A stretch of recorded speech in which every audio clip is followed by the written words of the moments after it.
Bonjour Marie-Pierre, bonjour à toutes et à tous. Bonjour Isabelle et bonjour à tout le monde.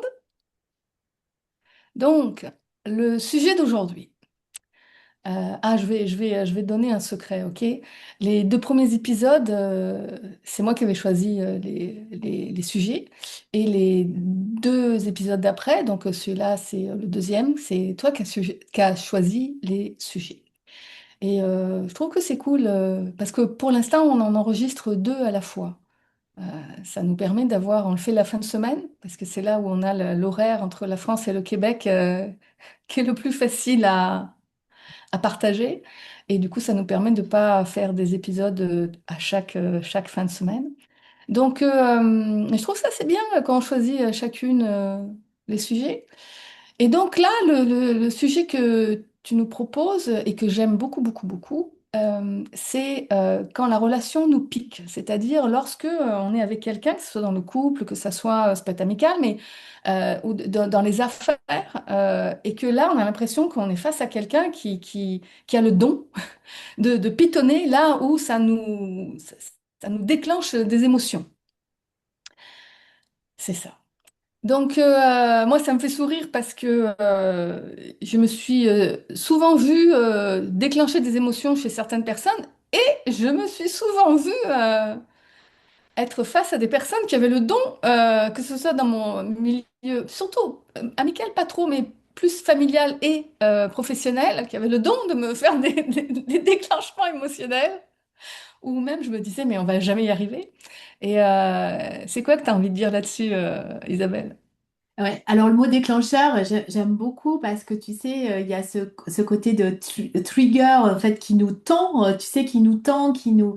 Il y a aussi le mot, je crois, comme une gâchette en fait, hein, c'est ça, ça veut dire, je crois en anglais, trigger, je crois que c'est Ça veut gâchette, dire déclencheur. ouais, Ouais. déclencheur. Et c'est un mot que je connaissais pas du tout avant de commencer à faire toutes ces affaires à propos de ce qu'on pourrait appeler le développement personnel, mais qui finalement aujourd'hui est ouais, un mot qui est un peu galvaudé. Et moi, à l'occasion des émotions, parce que j'ai beaucoup cherché à connaître, comprendre les émotions, et finalement, l'émotion, c'est un déséquilibre dans le corps qui nous dit qu'on a un besoin qui est satisfait ou pas satisfait. Donc, généralement, je crois il faut il y a trois grandes émotions pas agréables et une qui est agréable, c'est la joie. Mais généralement, quand on est dans un besoin qui est nourri, ben, on a la joie, la paix, le calme. Et là, on n'est pas déclenché, a priori, en fait. Mais souvent, ce qu'on est déclenché, c'est la peur, la colère, l'irritation. Et avec toute cette palette-là je peux être agacée à je suis en furie, quoi. Moi, j'ai été beaucoup j'ai remarqué que j'ai eu des temporalités aussi d'émotions. C'est-à-dire que quand j'étais jeune, j'étais tout le temps en colère. Je voulais révolutionner mon entreprise, la société, enfin, tu vois, les grands idéaux. Voilà. Et puis après, j'ai un peu basculé, j'ai un peu basculé avec beaucoup de la tristesse. C'est-à-dire que du Mhm. coup, je vivais quelque chose, paf, j'étais triste. C'était quelle période, quel âge, tranche À 20, 30 ans, moi, j'étais en colère. Moi, j'étais en colère. Et de 30 à 40, t'étais triste? Ouais, triste. Mais encore, mais jusqu'à pas longtemps encore, hein. Je vois que Ok. c'est beaucoup la tristesse que je vis. C'est beaucoup quelque chose que... Ouais, je suis triste. Parce que du coup, en fait, on dit que la tristesse, c'est de la perte. On perd quelque chose, quoi, tu vois. Donc là, on a fait le sujet de la frustration. C'était peut-être en Dernière. lien, hein. C'est-à-dire qu'en fait, bah, je suis frustrée, du coup, je suis triste parce que je perds quelque chose. Je perds un objectif, je perds l'idée qu'on peut connecter de manière euh, tellement agréable. Je perds l'idée que cette relation, elle est en train elle n'est pas parfaite, enfin, comme je l'avais entendu, voilà. Et donc, là, dernièrement, je suis encore allée un peu plus loin avec cette histoire de pitonnée. Et ça m'a fait comme un grand waouh ce que je t'ai partagé en amont de notre émission. C'est que souvent, on vient être déclenché sur des choses qu'on avait. Bah, c'est souffrant quand on est déclenché, Mhm. c'est-à-dire que ça vient toucher quelque chose de souffrant. Et j'ai bien aimé la personne qui partageait ça. Elle parlait de congélation, c'est-à-dire que dans la relation, parce que généralement, t'es déclenché avec quelqu'un, tu peux être déclenché parce que tu entends une information à la radio et que ça vient de toucher une de tes valeurs. Tu peux être déclenché tout seul ou par tes propres pensées, en fait, hein. Mais c'est vrai que je trouve que les déclenchements sont encore plus forts à propos de l'autre, quand tu es en Mhm. relation, à propos d'un autre, quoi. Que ce soit un collègue, un compagnon, une compagne. Et donc, j'ai beaucoup aimé cette histoire de congélation parce que Ouais, raconte-nous si tu as envie. Moi, ça. ouais, je vais raconter parce que c'est-à-dire que à l'occasion de notre construction émotionnelle, en fait, depuis l'enfance, il y a des choses qu'on a dû modifier de nous en pensant qu'on allait être plus aimé en se comportant ou en étant d'une certaine manière. Et puis, ça a été souffrant. Alors, ça peut être un gros choc, hein, ça peut être un gros choc émotionnel, mais ça peut être aussi les petites phases, tu sais, les petites phrases de répétitives qu'on a pu entendre, tu vois. Et donc, du coup, pour continuer de vivre normalement et poursuivre notre vie, on les a comme mis au congèle. C'est-à-dire on a congelé cette manière d'être parce qu'on voyait que ça répondait pas aux attentes des gens qui nous éduquaient, que c'était pas convenu, que c'était pas bien, ou peu importe. Et puis, à l'occasion de la relation, l'autre, il vient décongeler cette affaire. Enfin, cette affaire, il vient décongeler où on voit aussi que lui, il est beaucoup plus à l'aise dans ce que nous, on avait mis dans le frigo, quoi. Et donc, Donc, ça, si je comprends bien, si je comprends bien, parce que tu me l'as raconté dans les ouais, coulisses, et j'ai vraiment beaucoup aimé cette, cette, cet exemple.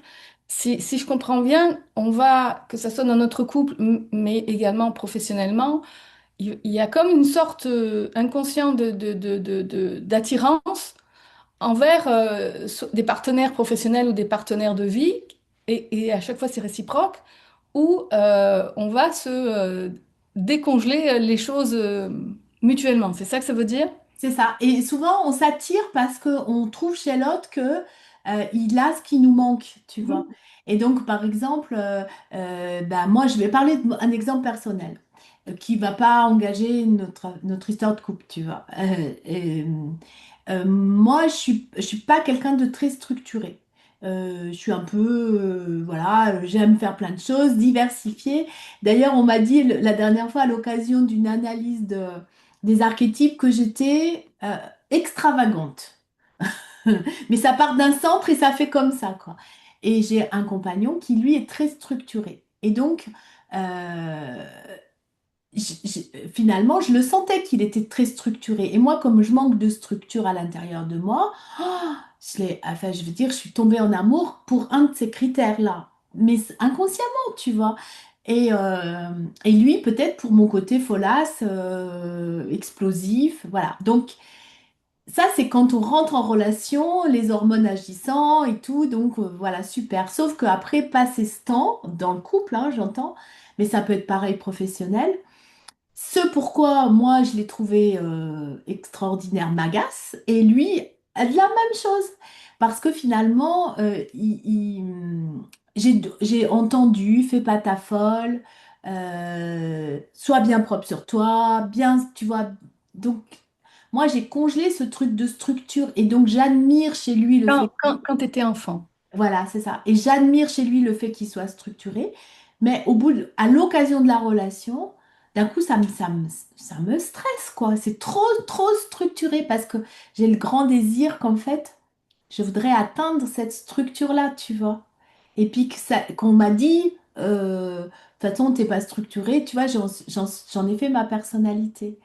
Et inversement, lui, quand je suis tout le bazar, la dernière fois, on faisait de la compta, et je disais, mais on s'en fout, mais ça, tu vois. Alors, t'imagines pour quelqu'un de très structuré, et on s'est disputé.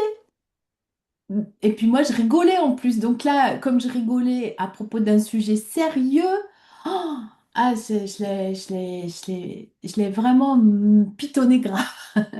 Et je trouvais que c'était excellent parce que du coup, au lieu de venir dire que moi j'ai raison et dire que l'autre a tort.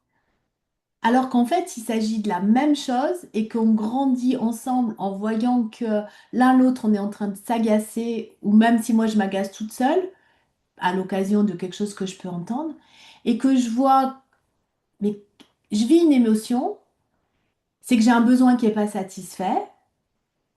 C'est quoi ce besoin? Ah ouais, je le vois, et je traverse mon émotion.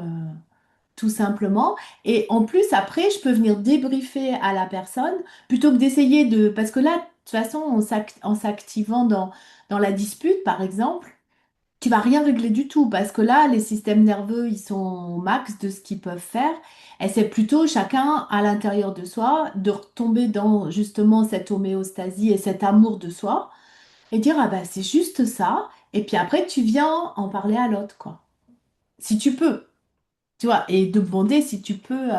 Euh, on a un peu fait ça quand on a fait le premier spectacle. Euh, Mhm. Quand on s'est un peu agacé l'une l'autre, que moi je voulais, j'étais dans mes peurs, et puis que toi, tu avais besoin de justement avoir ce moment d'intimité avec toi pour te préparer cette structure. Puis que moi, je voulais tout le temps te dire, oui, mais moi, j'ai pas mon truc, tu vois. Et on a fait ça assez vite parce que du coup, tu as posé ton besoin.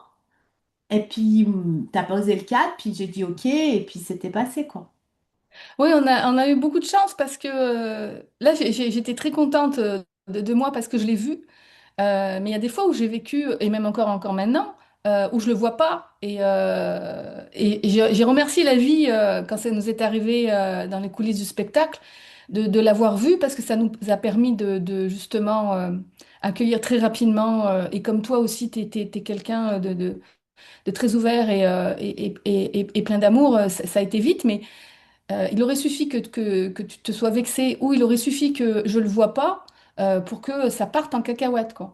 Et, euh, et je sais que dans le cadre, par exemple, dans le cadre professionnel, dans mon de côté de mon emploi salarié, donc de mon rôle de manager, donc j'ai une équipe en plus qui grandit de plus en plus en nombre, également en maturité personnelle et professionnelle, mais j'ai également, à date, dans l'entreprise, l'équipe la plus diversifiée de plein de façons différentes.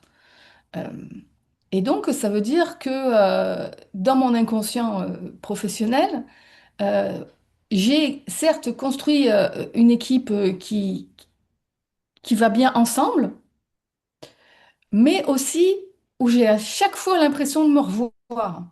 Et donc ça pitonne tout le temps. Et quand je dis me revoir, c'est justement soit me voir dans ce qui me pitonne, soit me voir dans ce que j'aimerais et du coup qui me pitonne aussi. Parce que des fois, l'autre nous pitonne parce qu'il est comme nous. Hmm, C'est-à-dire que là, on parlait qu'on est pitonné quand c'est justement l'inverse et qu'au début, ça nous a attiré et après, ça nous a agacé. Mais des fois, l'autre, il fait exactement ce qu'on fait et ça nous pitonne aussi. hmm, Parce que ça fait un truc grossissant et donc on va reprocher à l'autre exactement ce qu'on pourrait se reprocher à soi-même. Donc c'est assez rigolo parce que ça va dans les deux sens, le pitonnage. Et dans les deux sens avec l'autre, mais aussi dans les deux thématiques inverses, en fait.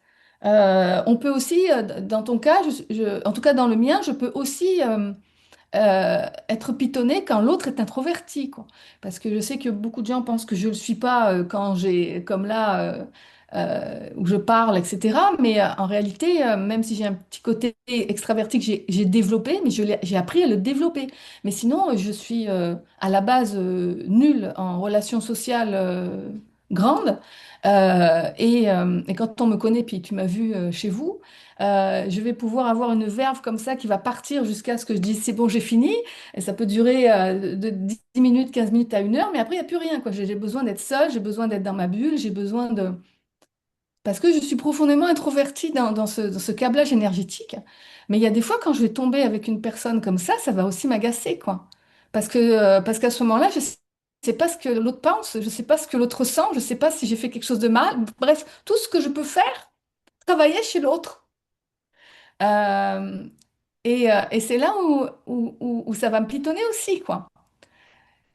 Et c'est ça qui est subtil dans le pitonnage.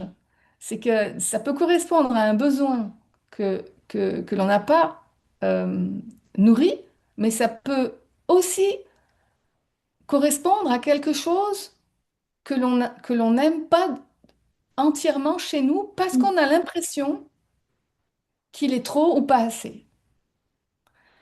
Et c'est ça que je trouve intéressant, c'est que du coup, cette équipe avec laquelle je suis dans mon emploi salarié, je leur dis, mais, et je le pense, mais à 1000%, qui me font grandir, quoi. Autant on se fait tous grandir. Quand je dis grandir, évidemment, je rigole toujours en disant que c'est pas au niveau physique, parce que moi, je suis petite et puis en vieillissant, je me ratatine encore plus, mais intérieurement, au niveau de notre champ de conscience, de la conscience de qui on est et de ce jeu de la vie, et donc on grandit en conscience et donc en bonheur, parce que c'est ça qui est intéressant, je trouve, dans la conscience, c'est que plus on est conscient et plus on se rappelle de l'amour que l'on est et plus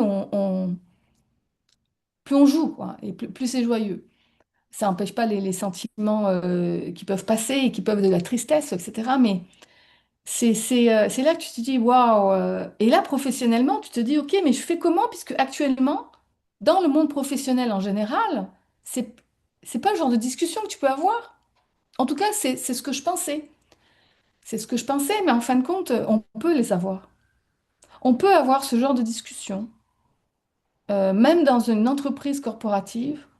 Même au milieu de, des tas de gens qui mettent pas de mots encore là-dessus. Euh, alors ça veut pas dire qu'on rentre dedans avec un bélier, mais ça veut dire que plus on va accueillir ces moments de pitonnage, plus on va les reconnaître, plus on va aussi devenir plus excellent. Et là je dis pas parfait, mais plus excellent dans notre activité professionnelle, parce que ça va aussi avec la crédibilité et l'expertise. Et, et, et plus, et plus ça s'ouvre en fait. Il y a quelque chose qui se passe au niveau des autres. Et à un moment donné, on peut avoir ce type de relation, ou même dans le monde du travail, on peut avoir ce genre de conversation, toujours relié à l'opérationnel, toujours relié au résultat, évidemment. Mais oui, c'est possible, quoi. Et parce que moi, c'est ce que je suis en train de vivre, et c'est ce que j'ai vécu dans d'autres entreprises, mais j'ai jamais autant bien vécu. Et quand je dis bien, c'est pas dans le sens de différence de mal, mais dans le sens de plus pleinement qu'aujourd'hui. Parce que j'ai décidé et ça doit être là, je pense. J'ai décidé d'être encore plus moi-même, mais avec bonheur, c'est-à-dire sans honte. Euh, et d'accepter d'être pitonnée à longueur de journée. Enfin bref, j'avais envie de partager ça. Ben, en fait, la personne, elle disait, j'ai adoré aussi cette idée de, tu sais, donc du coup, quand ça frite, quand il y a de la friture sur la ligne relationnelle, tu vois, que ça fait crrrr comme ça, que tu sens que ça va pas. Elle disait, c'est un peu comme les détecteurs de métaux, tu sais, que tu utilises sur la plage, là, tu sais, quand tu les passes au-dessus, ça fait un bruit, zzzz, et dessous, en fait, il y a un cadeau, tu vois, il y a de l'or, et qu'en fait, ces moments de grincement, qu'on appelle piquage, pitonnage, et ben en fait, il y a un cadeau derrière qui est immense pour nous. Et en fait, c'est jamais à propos de l'autre. C'est toujours à propos de nous en relation avec l'autre. Et c'est aussi souvent là qu'on confond, c'est-à-dire qu'on va accuser l'autre. Et donc, enfin, qui nous fait vivre ça. Mais et c'est là que je trouve que c'est super magique, c'est quand tu comprends la mécanique. Alors quand tu es dans l'émotionnel, c'est toujours là ce que je disais, ah, mais tu es dans l'émotionnel, t'as pas le truc qui te sort immédiatement, hop là, tu es en train de vivre un truc qui est à propos de toi. Non, c'est... Mais quand tu décortiques l'émotion et tout ce qu'on a dit, tu te dis, wow, je viens d'apprendre un truc sur moi. Comme tu l'as dit, soit en correspondance, soit en effet inverse. Et là, c'est là que tu dis, mais c'est génial. Et donc finalement, on grandit en intelligence, pas intellectuelle, mais en intelligence émotionnelle et en intelligence de relation. et avec Mhm. nous et avec l'autre, quoi. Et comme Mm. tu l'as dit, des fois, il n'y a peut-être même pas besoin d'échanger sur ce qui s'est passé. C'est-à-dire que toi, quand tu as défait, que tu as dissous, et puis que tu as vu que ça correspondait à un truc que tu n'aimes pas chez toi, ou que, on t'a 1000 fois reproché, et que toi, bah, tu t'acceptes pas là-dedans, bah, ça change chez l'autre. Oui, et cette phrase de il y a des fois, il n'y a pas besoin d'en parler, ça a été une phrase qui était difficile pour moi à comprendre. Euh, Vu ce que j'avais vécu dans mon enfance et qui a aussi déclenché toute la suite et de ce que je suis maintenant, de ce que je fais maintenant, mais qui était à ce moment-là auréolé de secrets, d'avoir entendu cette phrase, de toute façon, si tu le dis, personne ne te croira. Du coup, quand je suis sortie de là, ça a été important pour moi la discussion. Et après, je suis tombée dans l'extrême, c'est-à-dire où j'avais systématiquement besoin d'en discuter. Et à un moment donné, la vie est bien faite et j'étais prête, mais pareil, on ne s'est pas rendu compte tout de suite. Mon humain était prêt à passer à l'étape au-dessus. Quand je dis au-dessus, c'est dans le sens plus grandement conscient de ça peut aussi se défaire sans discussion. Même si majoritairement, il va souvent y avoir des discussions, euh, qui soient avec des mots, qui soient avec des échanges de regards ou une main. Bref, mais il y a des fois, il n'y a pas de discussion parce qu'il y a des fois où l'autre, soit c'est difficile pour lui ou pour elle, mais pas parce qu'il est pitonné, mais parce qu'il est dans cette personnalité-là, de peu de mots. Ou justement parce qu'il est trop pitonné, fait que là, c'est trop. Ou parce que justement, et là j'en reviens au milieu professionnel, on est dans un milieu professionnel où même si je dis que je m'en fous des hiérarchies, c'est quand même difficile de le faire dans un monde hiérarchique. Et il y a des fois où du coup, il faut se parler, puis il y a des fois où il ne faut pas se parler. Et j'ai notamment dans mon équipe au moins une personne, mais j'en ai plusieurs, mais là je pense à une personne en particulier qui me fait énormément travailler parce que il y a des moments où cette personne-là est dans mon bureau et là on discute et d'un coup ça s'ouvre, pas avec beaucoup de mots, mais ça s'ouvre. Mais le reste du temps, si je discute, ça marche pas. Et dès que je fais ce travail intérieur et que je demande à ce moment-là à qui je suis, OK, là, est-ce que je fais la discussion ou pas? J'entends clairement. Alors moi, j'entends, mais ça peut être juste un ressenti, peu importe. Mais le message se fait vibrer en moi et je pense qu'il se fait vibrer en tous, où là, on sait si on doit initier la discussion ou non. Et avec cette personne à laquelle je pense, la plupart du temps, pas tout le temps, mais la plupart du temps, c'est non, n'initie rien, ça va se passer. Et j'avais jamais travaillé avec une personne où j'ai aussi souvent reçu le message de ne pas discuter. Et c'est un grand changement en moi, quoi, parce que d'habitude, c'est plus moitié-moitié ou voire plus souvent discuter. Et ça marche pareil. Et donc, je me dis, waouh, plus on rentre dans la subtilité de qui on est, plus on rentre dans la subtilité relationnelle, et donc dans l'acceptation de notre liberté et de nous laisser un espace pour être nous-mêmes et de laisser l'espace à l'autre pour être lui-même ou elle-même. Et plus tu réalises à quel point c'est subtil et que on peut y avoir des grandes lignes, des grandes, je veux dire, des grandes façons de faire, mais il n'y en aura jamais aucune qui va marcher tout le temps pareil avec tout le monde. Et là, tu fais waouh, c'est passionnant. Et, euh, et intellectuellement, je pourrais jamais y répondre en fait. Je peux me servir de mon intellect pour communiquer, mais c'est pas là qu'elle est la solution, quoi. La solution, elle est dans le dénouage de nœuds. Elle est dans le détricotage, elle est juste là en fait. Après, quelle forme elle prend? Est-ce qu'elle prend la forme d'une discussion ou justement, comme tu l'as si bien dit avant, où il n'y a pas eu de discussion, il y a juste eu un moment avec soi? On ne sait jamais en fait. Oui, parce que des fois, il y a des gens qui vont communiquer, qui vont discuter, comme tu dis, mais en fait, ils communiquent pas du tout, tu vois aussi. Aussi, ouais. Donc en fait, tu sais, je reviens au couple parce qu'on n'arrête pas de dire un des piliers du couple, c'est la communication. Mais est-ce que des fois, il vaudrait mieux pas arrêter de communiquer parce que tu vas surenchérir, en plus quand tu es dans l'émotionnel, ça sert à rien du tout, quoi. Alors que si tu es dans la connexion avec ce que tu vis, c'est déjà pas mal. Parce que Mhm. des fois, on veut communiquer. Moi, j'ai beaucoup fait ça, hein. C'est-à-dire, je voulais parler de ce qui s'était passé, puis presque, tu vois, mais c'était même violent pour l'autre qui, comme tu dis, lui, son système de relation, c'est plutôt, alors fuyant, c'est-à-dire plutôt introverti. Et puis l'autre qui veut absolument parler à ce moment, alors que c'est pas le moment de parler, quoi. C'est un peu comme si tu es, je sais pas, ouais, que tu es en temps de guerre et puis que c'est ce qui me vient, puis que tu veux absolument parler à ton ennemi pour essayer de négocier. C'est peut-être pas le temps de la négociation, quoi. Et je me vois dans ce côté too much de vouloir communiquer à tout prix. Et en plus, ça a fait que aggraver la situation parfois. Ça a fait que faire comme un soufflet, alors que si juste bah, j'accueille ce qui est là en moi, puis que juste je le regarde. Et des fois, j'ai pas l'explication, comme j'ai dit avant, de pourquoi c'est là. Parce qu'il y a aussi un peu, des fois, du tricotage comment dirais-je, dans justement ce développement personnel où on veut tout expliquer, le pourquoi de ma blessure, de blablabla. Peut-être qu'il y a juste à dire, bah, c'est ça que je suis en train de vivre, et puis c'est tout, quoi. Oui, puis là, je précise que tu utilises, si j'ai bien compris, tu vas me dire si c'est ça, mais tu utilises le mot communiquer dans le sens de discuter. Parce que Oui, quand on est avec soi, on est en train de communiquer à l'autre aussi, oui, mais à ce moment-là, on oui. communique de toute façon. C'est-à-dire qu'il y a plusieurs façons de communiquer.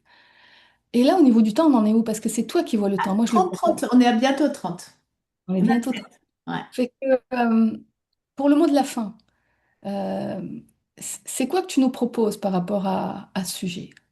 Ben, moi, tu vois, comme tu l'as fait à l'avance, j'ai aussi une offre de 1h10 avec moi en flash coaching quand tu es justement dans un gros pitonnage, puis que tu as besoin de quelqu'un qui vienne te faire miroir ou juste écouter, et être Mhm. là parce que c'est pas l'idée de donner des solutions, c'est juste permettre à l'autre de faire cet accueil conscient comme on l'a fait auparavant, de dire bah voilà ce qui est présent pour moi et puis ce que je comprends de la situation ou ce que j'en comprends pas, eh ben c'est un flash coaching donc c'est pareil, c'est un rendez-vous avec un lien. Et là, on s'en était pas parlé avant de Non, savoir ce qu'on allait proposer. Et là, du coup, je vais en profiter. euh, Parce que souvent, toutes les deux, on a déjà eu cette discussion-là qui a été, euh, il est très possible que selon les offres que l'on fait, les gens puissent se dire, mon Dieu, laquelle je choisis? Euh, et on s'est toujours dit, mais on va le faire pareil parce que on est à la fois très différentes, on fait à la fois des choses différentes, à la fois on fait des différentes, à la fois on fait des choses semblables, enfin sur des mêmes thématiques, des fois non, des fois oui. Euh, et que on croit profondément pas à la compétition. On croit profondément que il y a personne qui est meilleur que personne. Par contre, il y a quelqu'un qui peut correspondre plus à quelqu'un, soit là, soit tout le temps, soit de temps en temps. Donc, du coup, je vais aussi dire comme l'épisode dernier, je vais mettre aussi mon lien de cette séance en une fois avec moi. Et je vais simplement dire aux gens, tu sais quoi, Euh, tu vas être entre de bonnes mains avec Isabelle aussi, et fais un peu comme tu veux. Voilà, et pourquoi pas une séance avec l'une et une séance avec l'autre. aussi, tout est possible. Donc, Merci. c'est le mot de la fin. Oui, merci Marie-Pierre, je vous souhaite une belle semaine. Et surtout, moi j'ai envie de dire par rapport à cet épisode, regardez bien là où il y a des déclencheurs parce que finalement c'est super intéressant. Je suis bien d'accord. Merci. Bye bye.